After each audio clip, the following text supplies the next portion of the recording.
So thank you very much for inviting me. I'm very, very happy to be here, very happy for the foundation to have invited me and for this opportunity to talk about my book here today. The Spanish translation has been wonderful. It's been the best-selling translation into non-English of any of the languages, so we've been really excited with the success of it, and so it's very nice to be here in Spain today to talk a little bit about the book. So what I'm going to do is I'm going to give you a sort of overview, try to make it fun, overview of the arguments in the book and develop the theory a little bit, and then I'm going to do something sort of really outrageous, which is to make some speculative application of the theory to the Spanish crisis. Okay, so I'm not a scholar of Spain or of Spanish institutions or Spanish history, but it seems I'm obliged to sort of say, what does the theory say about all the economic problems that Spain has been going through in the last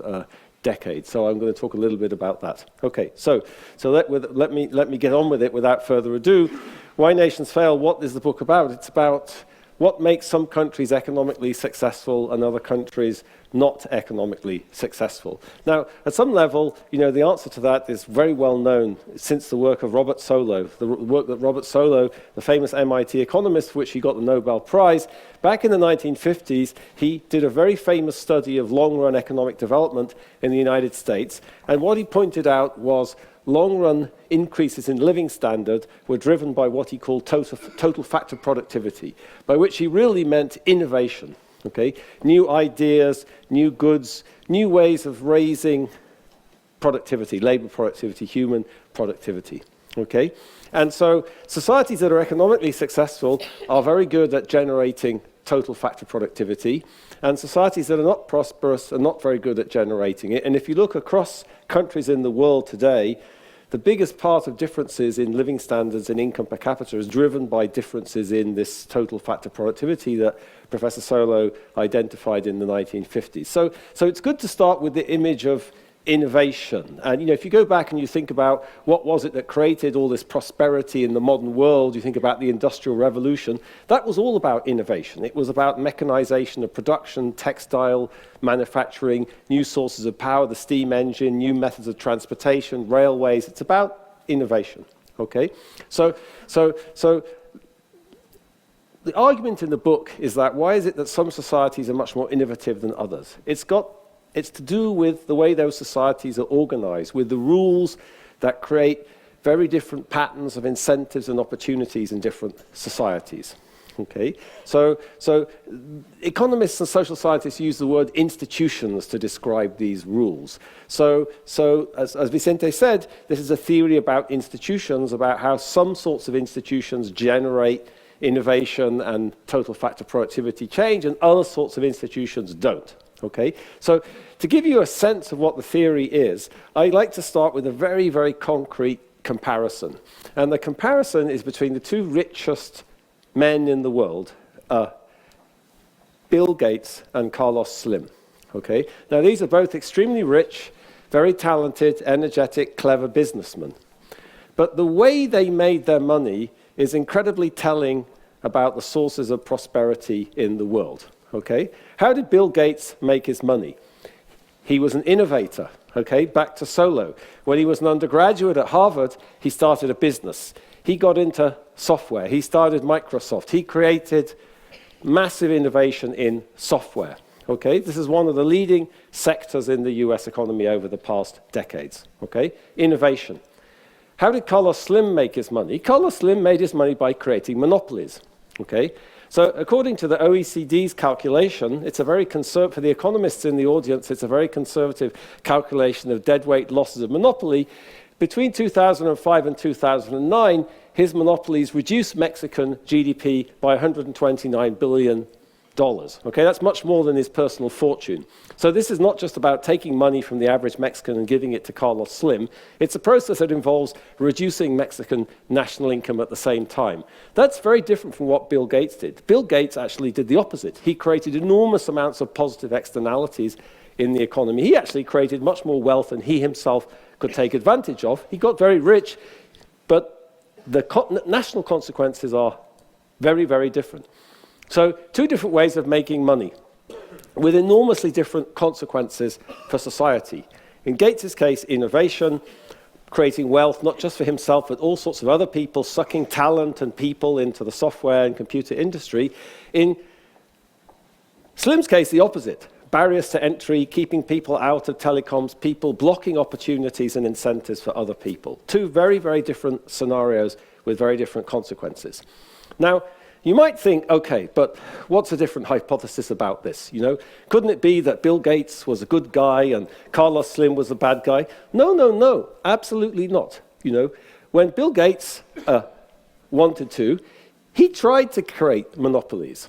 Okay, everybody wants to be a monopolist. You know, academics want to be intellectual monopolists, and he wanted to be a monopolist too. And what am I doing? Here he is. Okay, what's he doing? What's Bill Gates doing here? He's appearing in front of antitrust authorities in Washington, D.C., promising to tell the truth, the whole truth, and nothing but the truth. So this is not a story about different people or different cultures or different personalities. It's a story about talented, energetic, creative people responding to the context in which they're in, responding to the institutions that they're in. And the thing in the United States is that the institutions, for all their problems, we can talk about that too, tend to push people in the direction of socially desirable activities like innovation. That's what's rewarded. In Mexico, the opposite is true. The way to make a lot of money is by creating monopolies, barriers to entry, rents, not through innovation.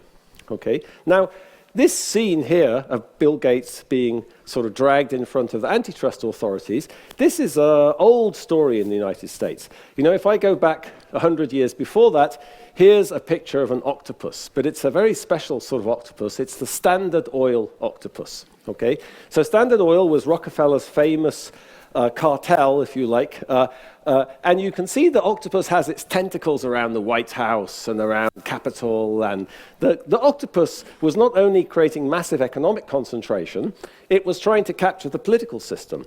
But what's interesting about this, and this is the origin of antitrust policy in the United States, the Standard Oil Company was broken up early in the last century by US antitrust authorities. Okay?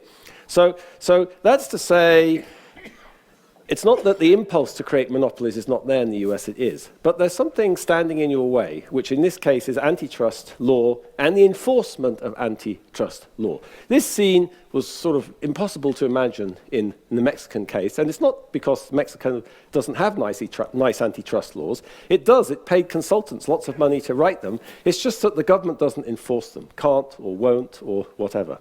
Okay? So here I'm sort of introducing two layers of the theory. On the one hand, there's a structure of what we call economic institutions that create different patterns of incentives and opportunities and channel people's energies in one direction or another, towards innovation, towards creating monopolies. That's consequential personally, but it's also very consequential for society, as I'm suggesting. But now I'm also hinting that there's a sort of layer behind this, okay? Because it's not that Bill Gates didn't want to create monopolies. He did. It's just more difficult to get away with it in the United States, and not to say it doesn't happen, and etc. Okay, so that brings in something else. Behind these economic institutions, there's something enforcing these rules, these economic institutions, and that's the state. Okay, and this is where politics comes in, because our theory is about how economic institutions are important for economic development. But we're interested in explaining the variation in economic institutions. Why is it that Mexico has different economic institutions than the United States? And the main theory we propose is a political one.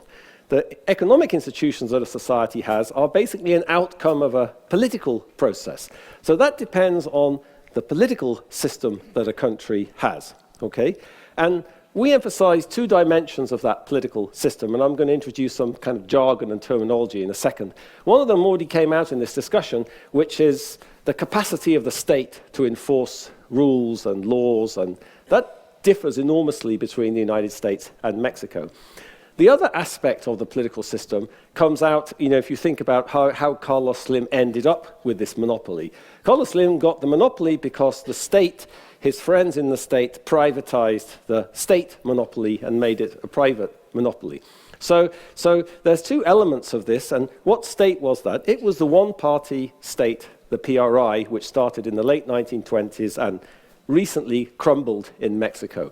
So the issue of state capacity is very important, and also what's very important is something else about the political system, the distribution of power or the nature of accountability within society, okay? So we try to sum this up by saying, let's introduce some terminology here, and we'll say, what is it that differs between the United States and Mexico?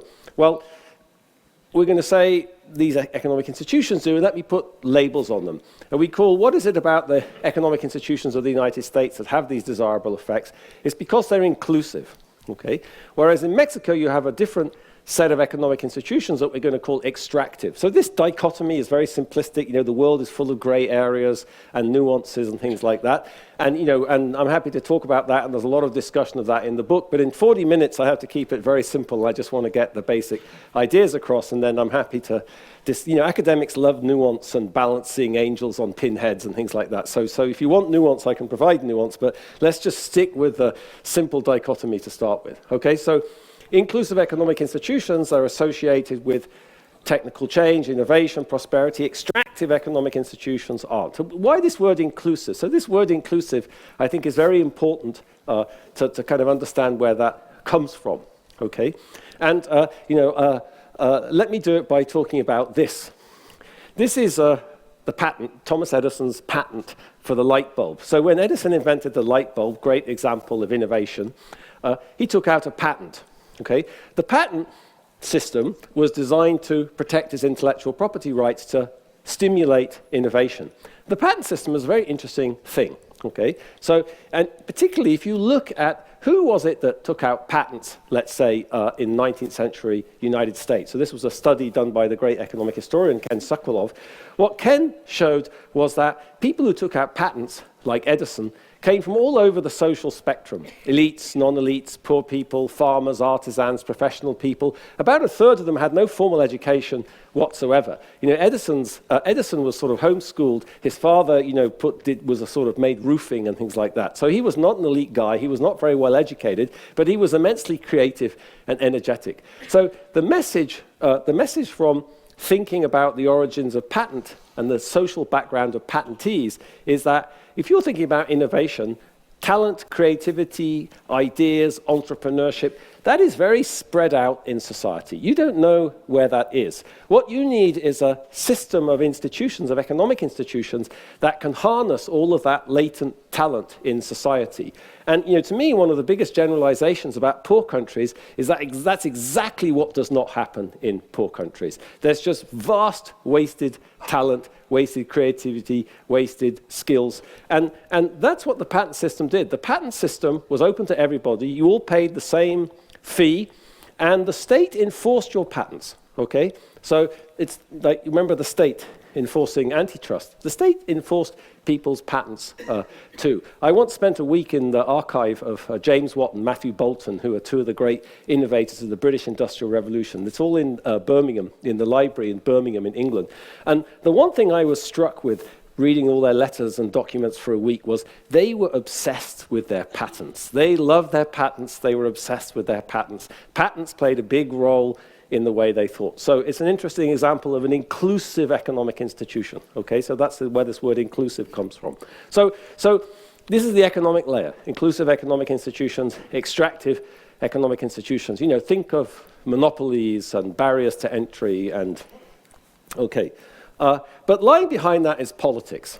Okay, it's not a coincidence that Mexico has more extractive economic institutions than the United States. Of course, there's countries in the world with much, much more extractive economic institutions than Mexico, but this just flows from my example, my motivating example. So we say lying behind the economics is the politics, and what really drives the creation of extractive economic institutions, for example, are extractive political institutions. Economic institutions are politically created. And there's two dimensions to political institutions. One is this element of state capacity. We call that political centralization in the book. It's not the terminology, it's hard to get that kind of terminology right. But think about it as having an effective state. Think about the idea of enforcing antitrust or enforcing patent, protecting people's patents. Okay? So that's what distinguishes societies with inclusive or extractive political institutions, but that's not enough.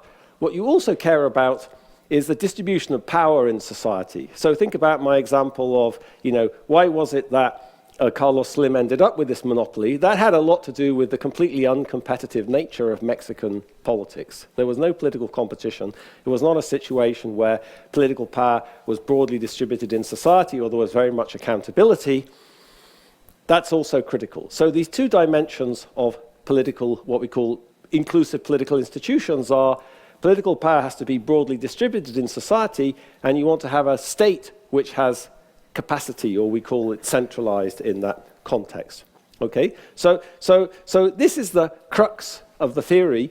Economics, inclusive and extractive institutions, lying behind that, politics, extractive political institutions creating extractive economic institutions, and extractive inclusive political institutions creating inclusive economic institutions. So, I don't need to talk about President Mugabe, and I could talk about lots of examples. I usually like talking about South Africa under apartheid is a great example of extractive economics and extractive politics, but, let me just kind of conclude this part of the talk by showing you this slide, which we have in the book, which kind of gets across a lot of the arguments, okay? What's the difference between, this is the Korean peninsula at night. You can see the south is very bright, and the north is very dark. There's a little spot of light here, which I guess is the presidential compound in Pyongyang. But other than that, it's very dark. Now, simple-minded economists nowadays use this evidence to tell you, this says something about economic prosperity and living standards, okay? The light bulb, I showed you the light bulb keeps coming back in this talk, you'll notice. So the light bulb's not a very old technology, but they don't use it in North Korea, or they don't have it, or maybe they have it, but they don't have any electricity. Probably they have light bulbs, but they just can't use them because there's no power. And in South Korea, they have all of that. Now, there's different ways of interpreting this. My wife said, no, you're jumping to, she's not an economist, so she said, you're jumping to conclusions. It could be that the North Koreans just think candlelight is more romantic. Or it could be that the North Koreans are trying to reduce their carbon footprint. I know Spain is very into that nowadays. So they have a very small carbon footprint. Perhaps North Korea should be getting prizes or awards for doing so much for climate change.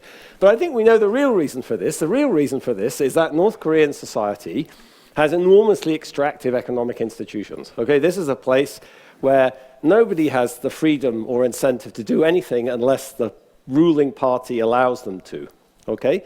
And it's also very clear in this case that this is kept in place by politics. The reason that North Korean economic institutions create mass poverty and starvation for the citizens of North Korea is because that's the way the Korean Communist Party wants it, okay? I think this case is so clear-cut, there's just no debate, right?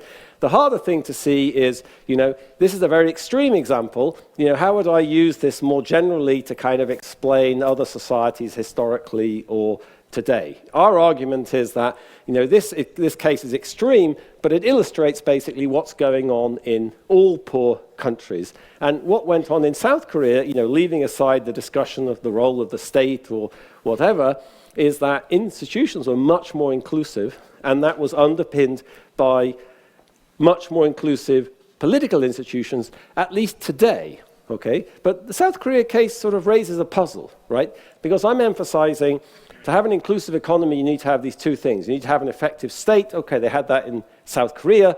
Most of the academic literature on South Korea says, there's a long history of bureaucratized central authority in South Korea. Okay, fine. But what about this other dimension I talked about? What about the distribution of power in society? I said the problem in Mexico was that there was no accountability and there was a one-party state and no political competition, and that's how these monopolies got set up.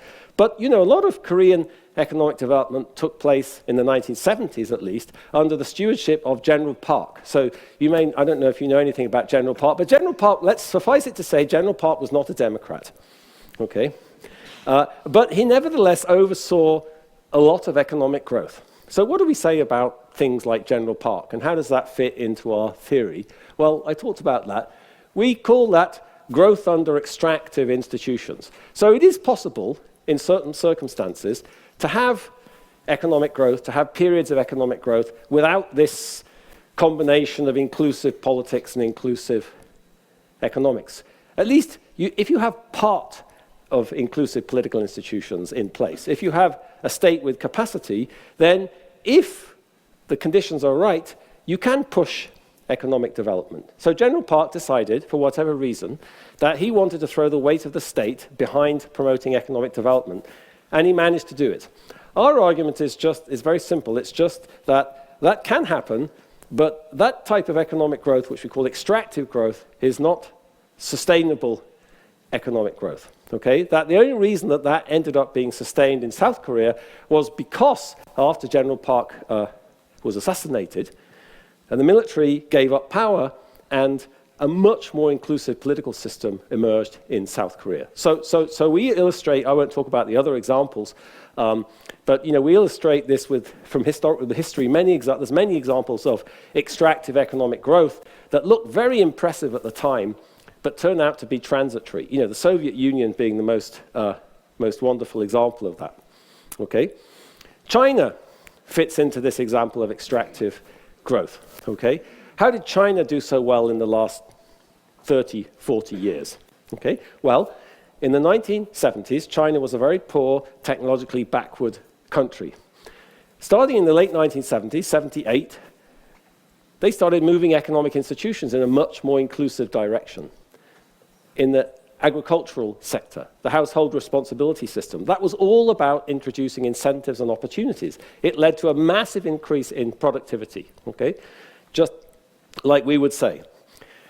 That moved into the manufacturing sector in the 1980s. So all we say on the Chinese case is that the economic institutions moved in a much more inclusive direction. That's generated economic growth, but that's never going to be sustained without an underlying inclusive political system. You can't create a prosperous society just on the whim of the Chinese Communist Party. Okay, so in our sort of take on economic history is that concentrated political power always ends up getting abused at the expense of the economy. Okay, so if I could sum the diagram up I could sum the whole book up in a matrix. How am I doing? I have to shut up soon, don't I? If I could summarize the whole book in a matrix, this is what it would look like. Okay, in some sense, we're emphasizing prosperous countries are in this cell of the matrix with inclusive economic institutions and inclusive political institutions. Poor countries are in this cell of the matrix with extractive economic institutions underpinned by extractive political institutions. China is here. It's in the off-diagonal, you could say. It has much more inclusive economic institutions than it had, but it still has extractive political institutions. So what we emphasize in the book is these kind of off-diagonals are unstable. You can stay here, and there's a lot of stability in this system, as the citizens of North Korea have discovered. And you can stay here also. There's a lot of stability in this cell of the matrix as well. But in the off-diagonals, you have these fundamental incompatibilities. Okay, so let me jump a bunch of stuff, and let me talk about, before I run out of time, and let me talk a little bit about Spain, okay? So how would you apply this theory to thinking about Spain? Okay, so I thought I'd sum up the Spanish dilemma with a couple of pictures. It's always, my thesis advisor always used to say, picture is always better than thousands of regressions. So here's the other thing which I found on the internet, which is rather funny. From the banking crisis, you can see the capitalismo asesino, by someone taking some money out, or maybe not taking some money out, maybe trying to take some money out, but failing to take some money out. So how would you sort of understand these problems in Spain from our perspective? Well, first of all, it's sort of clear that our theory, think of this sort of dichotomy. Our theory is really not trying to explain, why GDP per capita in Spain is lower than France or higher than Portugal or whatever. From our perspective, Spain is a very successful society economically and politically. It has relatively inclusive economic institutions, relatively inclusive political institutions. We're really about trying to understand the difference between North Korea and South Korea, about difference between African countries or countries in South Asia, or the difference between Latin America and North America. Of course, there's a lot of variation within economically successful places, like Spain, like France, etc. Okay, so I would say the first thing to say is our theory is not really about, it's not really calibrated to explaining what's gone on in Spain. Okay, but nevertheless, let me say it's also clear, without, and we could talk about the history of Spain and whatever. Despite the checkered history of Spain from an economic point of view, as Professor Prados has sort of documented in many studies. Nevertheless, Spain was able to take advantage of many of these kind of institutional dynamics, I think, which created all this prosperity in Western Europe, over the last 100, 200 years. But nevertheless, it's also clear that there's been a lot of economic problems in this country in the last 7 or 8 years. There have been enormous increases in unemployment, falling living standards, people getting kicked out of their houses, unemployment. What's going on, and could we think about that from the context of our theory? Okay, well, what would you do if you were going to apply our theory to explain that? Okay, and I think the way to think about it is, even within any country which is basically successful, there's still elements of extractive institutions. There's lots of elements of extractive institutions in the United States. If I go out of my office, in Chicago and I turn the wrong way, in 3 blocks I'm in the ghetto. There's lots of extractive institutions still lingering in the United States, and of course that's true in any country, and it's going to be true in Spain as well. Okay, so my reading of the evidence is that there's a lot of consensus about what caused the economic crisis in Spain. There's the proximate explanation is this boom, the boom in the financial sector, the boom in real estate, construction, housing.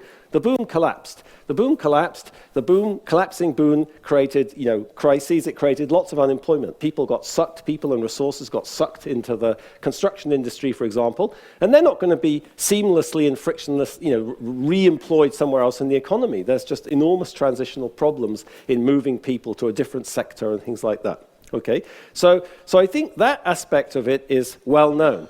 So what is it that caused this unsustainable boom with this bad economic fallout and crisis? Well, some of that, I think, seems to be very similar in all parts of the world, like Ireland or the United States. Financial innovation, securitization of mortgages. The financial sector innovates. It's like Schumpeter's idea that capitalism is just unstable. Innovation goes with instability, and maybe that's part of the story, people creating financial instruments whose consequences they didn't really understand.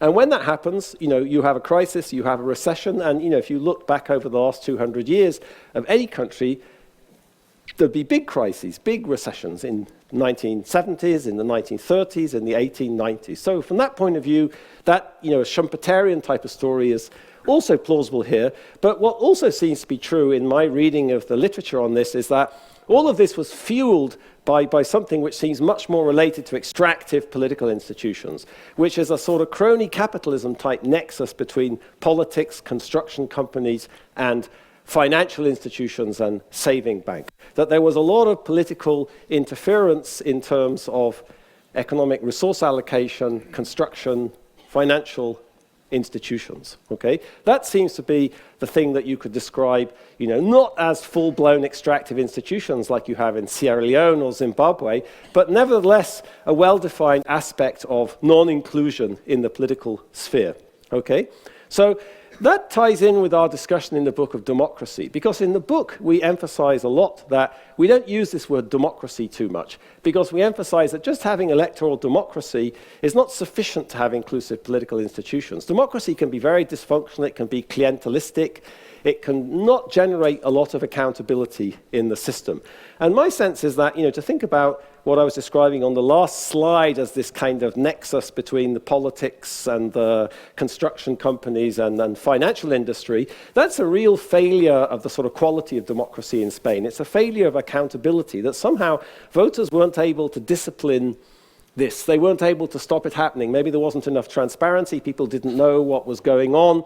But it's interesting that all these corruption scandals, don't seem to have had the effect of really putting a dent in the political system. And here's something, going back to my discussion of Solow and innovation and Bill Gates and the light bulb and total factor productivity, which I find very disturbing, which Professor Prados pointed out to me. This is his calculations of total factor productivity increases in Spain going back over the past 25 years. Actually, its total factor productivity decreases, not increases. So the yellow line is the rate of growth of total factor productivity. And what he actually calculated is that since the advent of democracy in Spain, there's basically been no change in total factor productivity.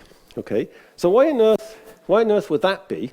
Well, that seems to be because somehow this transition to democracy hasn't created enough accountability or hasn't created enough inclusion so that it's allowed many extractive aspects of the economy to persist. So I don't know if this is about opportunities or it's about, the interesting thing about the construction sector is somehow you have a lot of resources concentrated in a sector of the economy that doesn't generate a lot of innovation. So maybe it's to do with the composition of the economy and the way the political incentives have generated a particular set of entry barriers or opportunities or rents.